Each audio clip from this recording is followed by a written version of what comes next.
épisode. Bienvenue à l'Immigrant, qui est votre organisme communautaire qui a vu le jour en 2017 à l'initiative de sa présidente actuelle, Mme Henriette Mbondon. Bienvenue à l'Immigrant s'est donné pour mission d'accueillir tous les immigrants qui arrivent au Canada, peu importe leur pays d'origine, et de les accompagner dans leur processus d'intégration. Cet accompagnement se veut vraiment personnalisé et cet accompagnement tient compte de la personnalité de la personne qui est accompagnée. Ça tient compte de ses ambitions et de ses projets.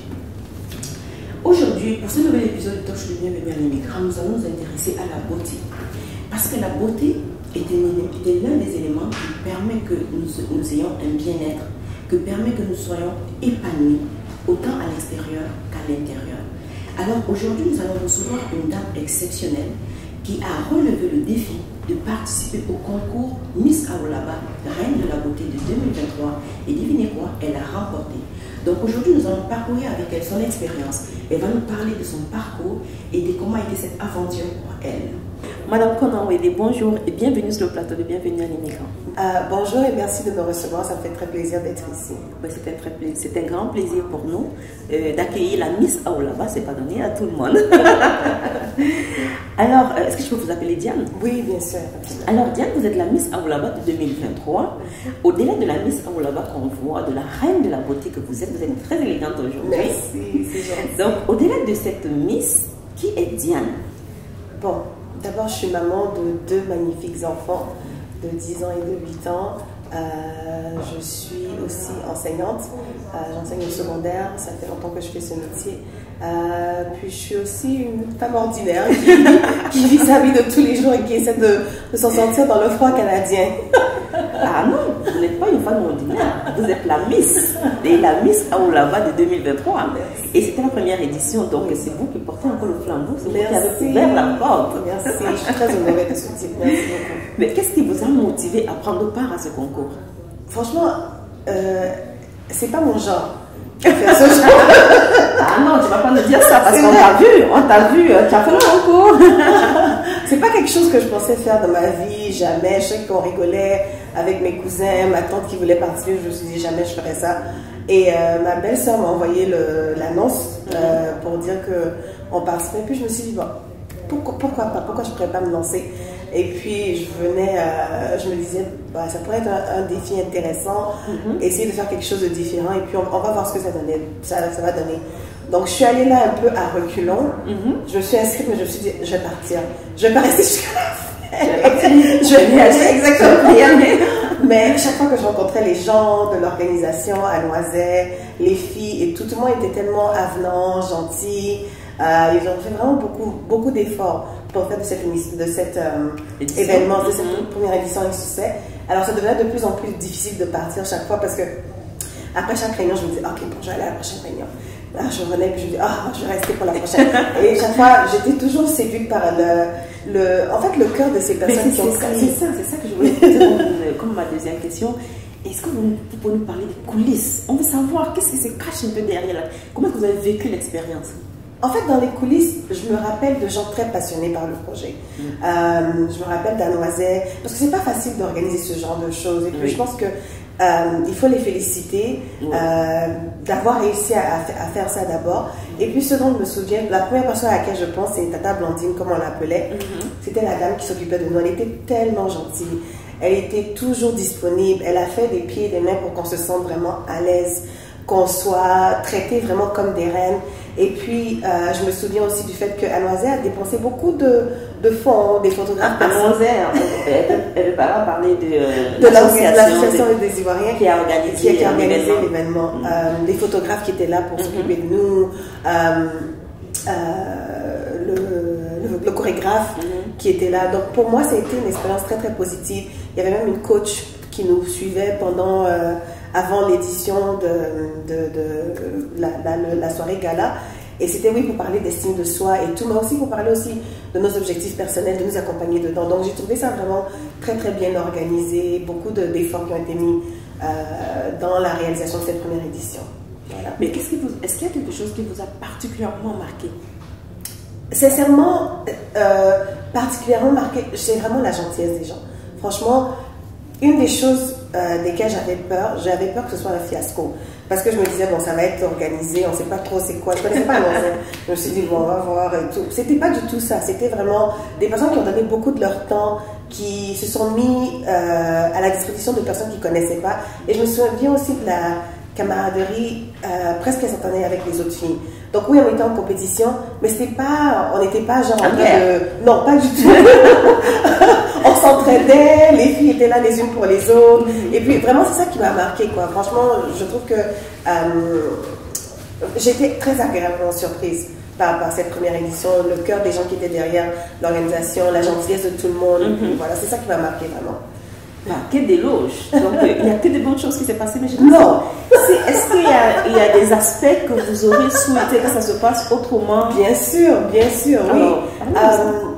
Une des choses, et j'avais parlé de ça à Mazel, c'est que je trouvais que souvent c'était dernière minute les pratiques. Moi, je viens d'Ottawa, j'habite à Ottawa. Oui. Donc pour moi, c'était difficile de partir à pied levé, dire on a une pratique samedi, on doit faire des essayages. Donc il faut que je prenne des engagements, j'ai des enfants et tout. Donc ça, je trouvais ça un peu dommage que ce soit fait comme ça. Lors de la soirée même, bon, ça c'est chronique des immigrants, on était en retard de beaucoup. Et donc c'est sûr que je pense que sur ce côté-là, il y a des choses qui auraient pu être améliorées. Et je pense que, bon, je ne fais pas partie de l'édition cette année, mais je suis sûre que c'est des choses qu'ils ont pris en considération. C'était un peu les petits détails, les trucs comme ça que je trouvais qui étaient un peu dommages. Mais est-ce que vous avez fait votre feedback à la Bien sûr, ils nous ont demandé notre feedback tout de suite après à toutes les Miss. Et oui, j'ai écrit tout un paragraphe par rapport à ce que j'avais aimé et ce que j'aurais souhaité faire changer. Oui. Mais vous avez été la Miss. Oui. Au départ, vous ne voulez pas y aller, mais en bout de ligne, vous avez été la Miss. Mais comment est-ce que vous avez accueilli ça? Comment est-ce que vous vous êtes sentie comme Miss? Franchement, c'était que un bonheur pur. Vraiment que de la joie. J'étais très, très heureuse. C'était que du bonheur. Je me rappelle, après l'édition, le lendemain, je conduisais avec ma copine, puis j'arrêtais pas de crier dans la voiture. J'arrive pas, Donc, ça a été que du bonheur. Je me suis éclatée. Une fois que le concours a commencé, c'est sûr qu'on est nerveux et tout, mais une fois que ça a commencé, vraiment, je me suis vraiment amusée. Et je pense que ça fait partie aussi de ce qu'on doit ressortir. Ça, oui, c'est vrai. Et la coach même l'avait dit avant, parce que je disais, oh, j'étais nerveuse. Elle me dit, tu sais, c'est un jeu. Joue le jeu, vas-y, amuse-toi, éclate-toi. Et c'est exactement ce que j'ai fait. Donc, de recevoir la couronne, c'était vraiment, c'était sensationnel. Mais en plus de la couronne, qu'est-ce que vous avez gagné en participant à ce concours? D'abord, je ne connaissais pas naïvement l'ampleur du concours en Côte d'Ivoire même. Parce que, comme je l'avais dit, je ne voulais pas y aller. Donc, je n'avais même pas dit à mes parents que je le faisais. Je n'avais pas dit à personne. J'avais dit à quelques personnes. Et quand j'ai gagné, ma soeur s'est chargée d'annoncer à toute la famille. Et là, tout le monde m'appelait. Waouh, tiens, félicitations, tu fais honneur à la coach. J'ai dit, waouh, ok, merci. Tout le monde m'appelait, waouh, félicitations, on est tellement fiers de toi et tout et tout. Donc, j'avais pas compris, en fait, l'ampleur du concours, en fait. Et puis, au-delà de ça, je suis déjà fière d'être noire et ivoirienne. Mais ça a encore plus boosté cette fierté-là. Parce que je trouve qu'en tant que femme noire, déjà, quand on est minoritaire ici, et les critères de beauté qu'on a en Occident ne sont pas les mêmes critères de beauté qu'on a en Afrique. Et ces critères de beauté sont souvent célébrés sur des personnes qui ne sont pas noires. Pas nécessairement d'avoir des lèvres pulpeuses, avoir des grosses fesses quand on est... C'est vrai, on célèbre ça sur des personnes qui ne sont pas nécessairement noires, mais sur nous, c'est vu différemment. Et ça m'a donné cette confiance-là. Et puis, étant maman d'une enfant, j'étais fière de lui dire, regarde, tu vois, j'ai pas l'air des personnes peut-être que tu vois à la télé, ou j'ai pas l'air des personnes peut-être que tu vas voir dans les livres ou dans les émissions, mais ce genre de beauté est aussi célébré. Et ça, c'est quelque chose qui m'a fait vraiment chaud au cœur. Et tes enfants, comment est-ce qu'ils ont pris ça? Ils étaient d'abord fâchés que je ne leur ai pas dit. Et je me dis, waouh, c'est trop cool. Ils n'arrivaient pas à croire. Eux non plus, ils ne comprenaient pas trop. Mais quand je leur ai dit, waouh, vraiment, franchement, c'est vraiment trop cool. Ils étaient vraiment, vraiment, vraiment contents. Oui. Mais quelle est la valeur que Diane met dans ce concours? Parce que c'est un concours de Miss. C'est pas de Miss habituelle. Non. Donc, quelle est la valeur que Diane met dans ce concours? avec du recul, Diane a été Miss, c'est vrai. Maintenant qu'elle a participé, qu'elle a parcouru toutes les coulisses du concours, quelle valeur toi tu ressens de ce concours? C'est un peu comme ce que j'ai dit en fait. Moi je trouve ça important, très très important d'avoir des endroits, des moments où on célèbre la femme dans toute sa splendeur. Oui, diversifié, mais pour moi c'est très important aussi la femme noire parce que on n'est pas nécessairement célébré là où on est. On n'est pas nécessairement vu comme des... Pas toutes les femmes noires. Bien sûr qu'il y a des femmes noires comme... On va souvent nommer les Beyoncé de ce monde, qui sont très très belles, c'est vrai. Mais c'est plutôt rare de voir ça. Et puis aussi, j'aimais aussi le fait de faire...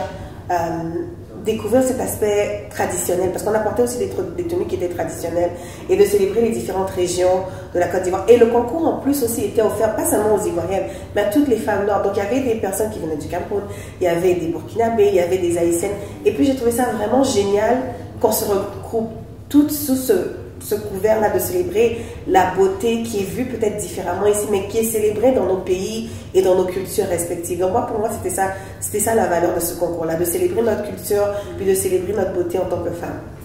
Célébrer notre beauté en tant que femme. On sait que d'habitude, avec ce que les réseaux sociaux montrent à nos jeunes filles, c'est pas ce modèle de beauté. Tout à fait. Donc, ce qui fait que ça développe comme de l'intimidation qui ne dit pas vraiment son nom, et ça détruit parfois l'estime de soi des jeunes filles.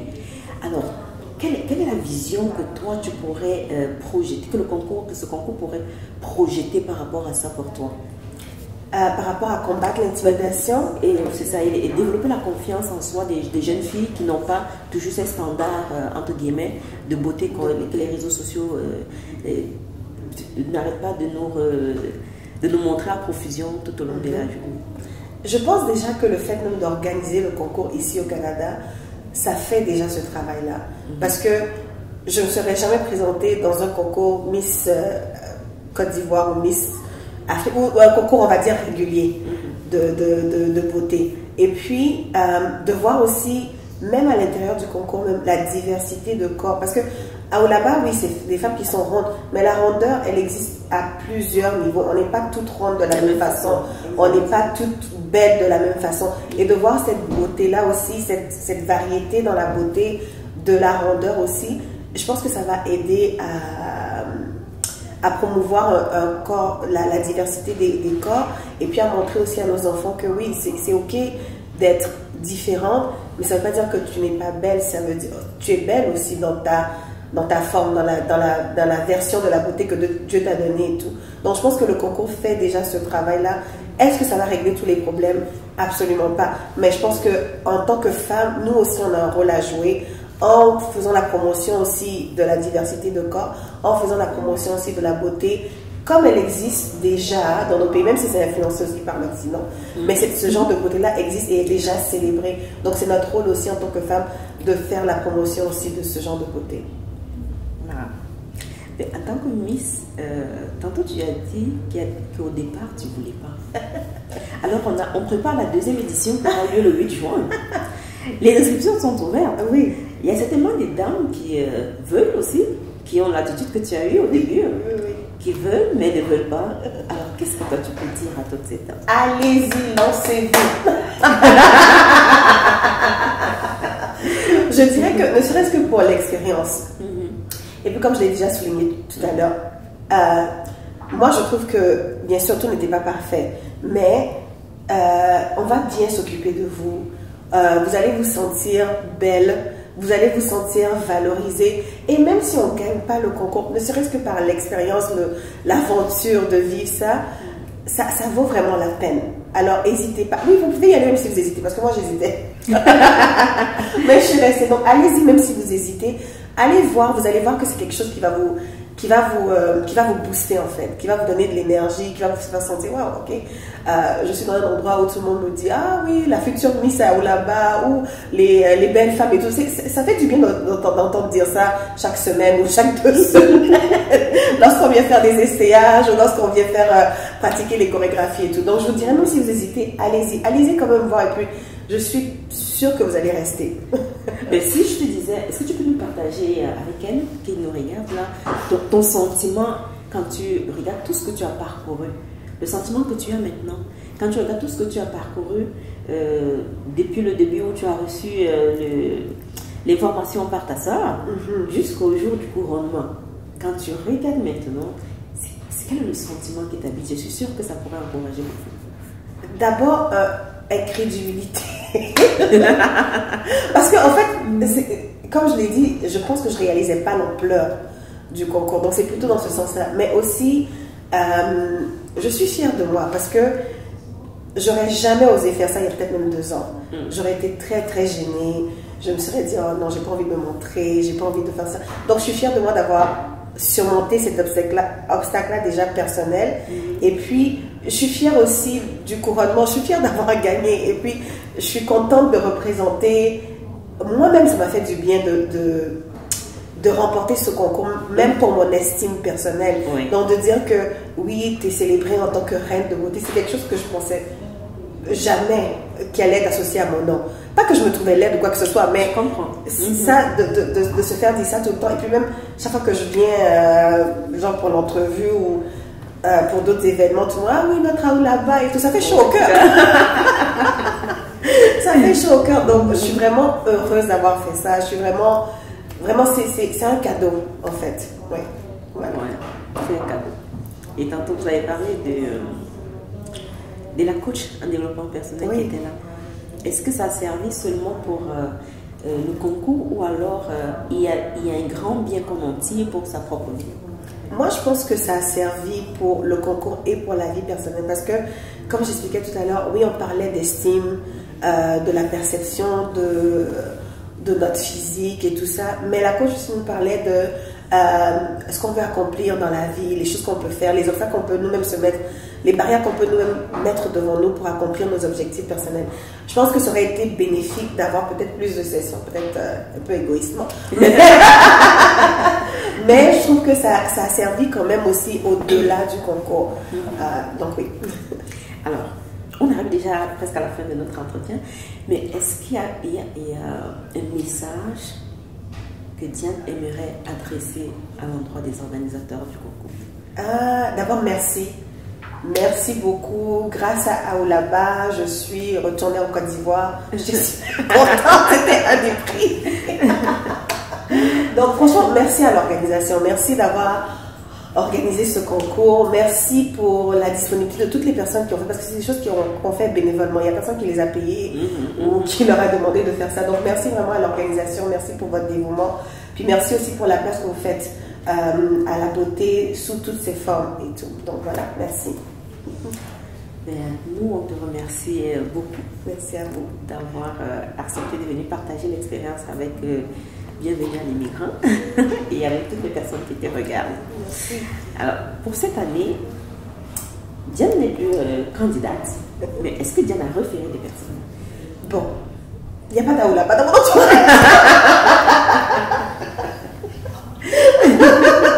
Mais si j'en avais, si j'en connaissais, oui, je les référerais. Oui, donc mes soeurs, non, mes soeurs à Oulaba sont en Côte d'Ivoire. C'est difficile de faire le trajet pour venir. Mais oui, j'encouragerais mes amis, mes soeurs à participer. Oui, s'il y en avait dans mon entourage, absolument. Merci beaucoup. Merci à vous. Est-ce que tu as un dernier mot? Juste merci pour d'avoir pris le temps de me recevoir. Ça a été un pur plaisir. Merci. Ça fait beaucoup plaisir. Merci beaucoup. Merci. Nous sommes arrivés à la fin de notre entretien et je vous donne rendez-vous au prochain numéro. Merci.